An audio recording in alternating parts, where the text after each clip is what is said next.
boats are called lines. These lines are used to control the sails, get a proper trim in the sail, letting the sail out or pulling it in. And this blue line here is the main sheet.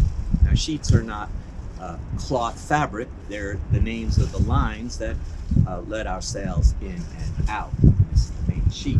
There's a lot of force in this large sail, and that's why we had the mechanical advantage of the pulleys. So I can easily pull in this line. Here, to lock the line in place, once I have it set, we have a cam cleat.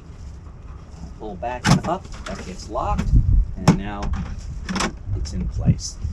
And with the cam cleat, I could lock it real quick without having to waste time tying a knot. I need to let the sail out, I pull back and down, and now she's ready to move.